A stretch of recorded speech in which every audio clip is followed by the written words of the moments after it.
Hello friends, आप सभी का स्वागत है आपके अपने YouTube channel maths A to Z में। मैथ्स ए टू जेड में आज हम लोग सीखने वाले हैं आभाज्य गुणनखंड करना, यानी आभाज्य गुणनखंड कैसे किया जाता है ये सीखेंगे आज के इस वीडियो में आसान तरीका द्वारा। तो चलिए शुरू करते हैं, देखते हैं किस तरह से आभाज्य गुणनखंड किया जाता है।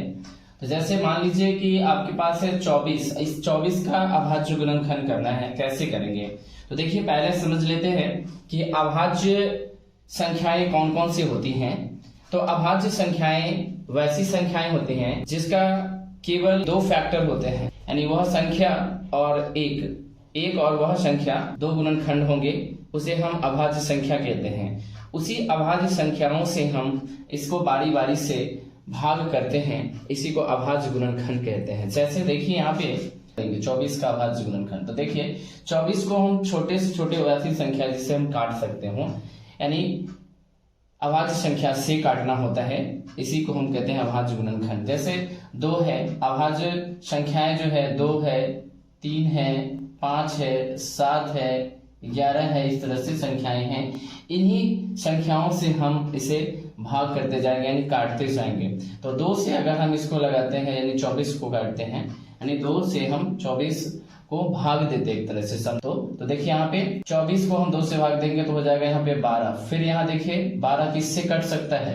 तो ये कट सकता है 2 से, फिर कट सकता है तो 2 से काट दीजिए, जो आएगा यहाँ पे 6। फिर 2 से कट सकता है 6, तो 3 बार में ये हो गया। यानी इसका जब हम अभाज्य गुणनखंड किए तो 2 2 2 और 3 आया, तो इसे हम लिख सकते हैं 3 इस तरह से, यानी 2 गुने 2 गुने 2 गुने 3, यानी इसका अभाज्य गुणनखंड करके यही आया, यानी 2 गुने 2 गुने 2 गुने 3 आ गया इस तरह से। अब लेते हैं दूसरा नंबर, उसका भी अभाज्य गुणनखंड करते हैं। जैसे मान लीजिए आपके पास 36 है, इस 36 का अभाज्य गुणनखंड क्या होगा? तो 36 के लिए देखिए क्या है, तो 36 ऐसे लिखेंगे। देखिए कि 36 किस किस से कटने वाला है, तो अभाज्य संख्या से ही काटना है। ध्यान रखना है कि अभाज्य संख्या से ही काटना है इसे। इसमें देखिए 2 3 5 7 और भी संख्याएं होंगे, वैसी संख्याएं जो खुद से कटे नहीं तो 1 से कटे, वही अभाज्य संख्या होती है। तो अभाज्य संख्याओं से ही हम इसे काटते हैं। तो 36 को हम अभाज्य कौन से ऐसी छोटी अभाज्य संख्या लेंगे जिससे कि 36 कट जाए, यानी 36 को भाग किया जा सके ऐसा। तो देखिए 2 से कट सकता है, 3 से भी कट जाएगा, तो इसमें हम छोटे संख्या से पहले काटते हैं। तो देखिए 2 से काटते हैं तो यहाँ हो जाएगा 2 से, ये हो जाएगा 36 है, तो 2 से काटेंगे तो 18 हो जाएगा। फिर यहाँ 2 से कट दीजिए तो 9 हो जाएगा। फिर अब देखिए यहाँ 9 आ गया, तो 9 तो 2 से नहीं कटने वाला है, तो यहाँ पे हम करेंगे क्या, 3 से, 3 3 9 कर देंगे, तो ये हो गया। यानी इसका अभाज्य गुणनखंड करके जो आएगा वो क्या आएगा? तो देखिए 2 गुने 2 गुने 3 गुने 3 हो जाएगा, यानी इसको लिख सकते हैं हम 2 गुने 2 गुने 3 गुने 3। ठीक है, इस तरह से लिख सकते हैं। ये हो गया इसका अभाज्य गुणनखंड।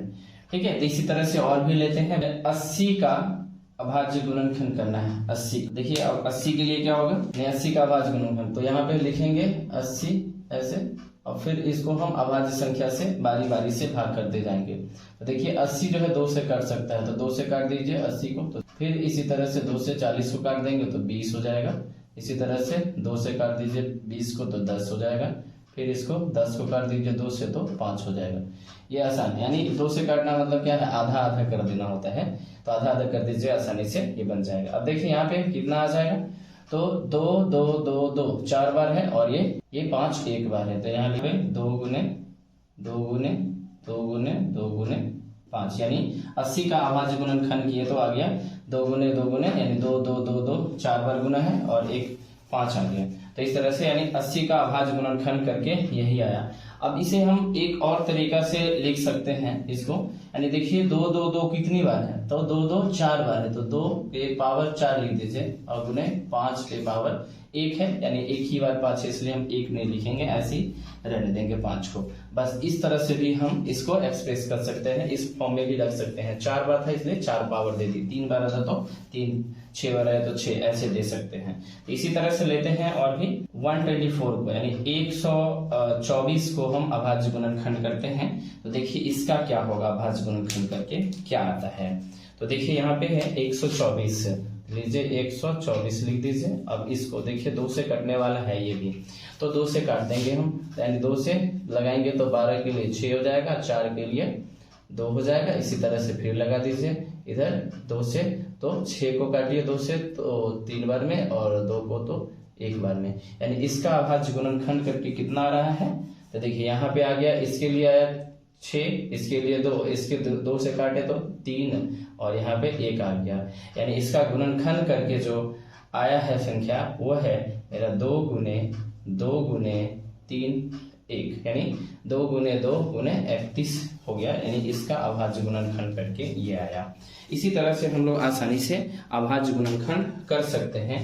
एक और क्वेश्चन लेते हैं। 144 का अभाज्य गुणनखंड करना है, यानी 144 का अभाज्य गुणनखंड करके क्या आता है देखते हैं। देखिए यहाँ पे है 144 लिखते हैं, 144, इसको काट दीजिए, 2 से काटेंगे तो कितना आएगा, ये 7 बार में कट जाएगा 14, और ये फिर हो जाएगा कितना 2, 4 को काटेंगे 2 से तो 2 बार में, फिर इसी तरह से 2 से तो ये हो जाएगा 36, फिर इसी तरह से 2 से तो ये जाएगा 18, फिर इसी तरह से आएगा 2 से तो ये हो जाएगा 9, फिर इसके बाद 3 से 3 बार में कट जाएगा। तो इसका जो अभाज्य गुणनखंड आया तो वही है, फॉर्म देखिए 2 2 2 2 4 बार है, और 3 3 2 बार है, तो इसको लिख दीजिए यहाँ पे 2 गुने 2 गुने 2 गुने 2, 4 बार हो गया, फिर 3 गुने 3 कर दीजिए। अब इसको शॉर्ट फॉर्म में हम इसको भी लिख सकते हैं। 2 कितना बार है, 1 2 3 4 बार, यानी 2 जो है 4 बार, तो 2 पे पावर 4 रख दीजिए, फिर गुने 3 पे पावर ये कितना है 2 को है, तो यहाँ 2 लिख दीजिए। इस तरह से हम लोग आसानी से अभाज्य गुणनखंड कर सकते हैं। अभाज्य गुणनखंड जब सीख जाएंगे आप लोग, तो फिर उसके बाद हम लोग अभाज्य गुणनखंड विधि द्वारा वर्गमूल निकालना सीखेंगे।